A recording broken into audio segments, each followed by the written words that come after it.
Gidiş. Neydi? Bunlar bu zayıf.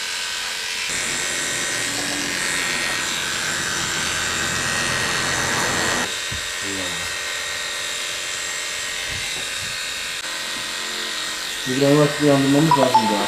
Tamam. Tamam.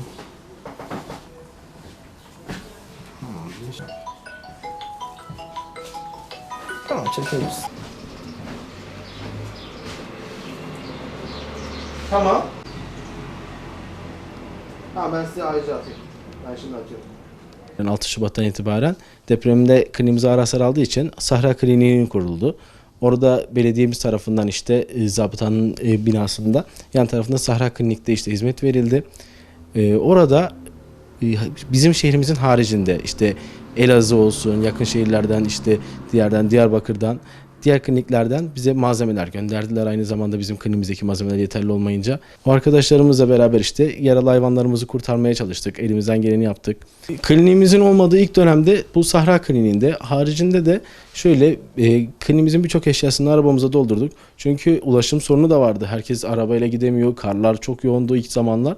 O karların en yoğun olduğu dönemde evlere gittik, ahırlara gittik, köy köy dolaştık, geri geldi. Orada hayvanları da kurtarmaya çalıştık. Çünkü insan kaybımızın olduğundan belki daha fazla miktarda hayvan kaybımız oldu.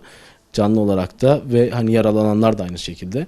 Onlara yardımcı olmaya çalıştık. Bir sürü ahır yakıldı. Orada yaralanan hayvanlar oldu. Hastalanan hayvanlar var. Tedavi alamadılar. İlaç bulamadılar hayvanlarına. Onlar için de işte ilaçlarını götürdük. O şekilde hizmette bulunmaya çalıştık. Sonrasında da konteyner dükkanlar verilmeye başladı. İlk konteyner dükkanları yerleşenlerden de veteriner hekimler oldu. Şimdi yerleştik konteyner dükkanımıza.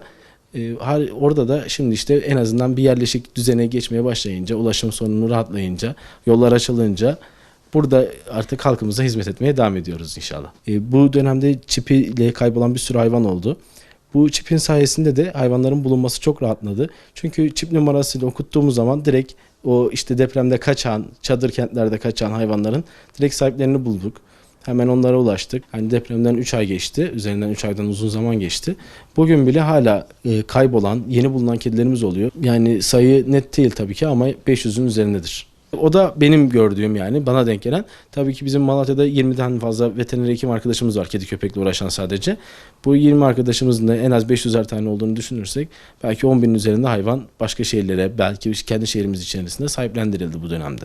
Kendi kliniğimiz olduğu dönemde röntgenimizin, işte diğer ultrasonumuzun vesaire şartlarımız çok daha iyiydi ama burada da en azından şimdi burada kırık ameliyatı yapamıyoruz fakat burada kırığı tespit edip en azından hani kabaca tespit ettikten sonra başka şehirlere naklini yapıyoruz. Kırık ameliyatları yapamıyoruz mesela. Ama yaralanan hayvanların pansumanını, yara bakımlarını, açık yara tedavilerini burada halledebiliyoruz. Depremin olduğu ilk 2 ay boyunca yani hiçbir veteriner hekimimiz hem bizim şehrimizde hem başka şehirlerde. Hani mesela benim müşterilerimden buradan aldı, burada bir kırık ameliyatı olamadığı için İstanbul'a giden oldu. Birçok veteriner hekimimiz. Hatta ameliyatın haricinde, kırık ameliyatların haricinde kısırlaştırma ameliyatlarını, aşılarını dahi para almayan birçok klinik oldu bu dönemde. Halen bile ekonomik durumu olmayan, işte ihtiyacı olan birçok vatandaşımıza yardımcı olmaya çalışıyoruz, aynı şekilde ücretsiz hizmet vermeye devam ediyoruz.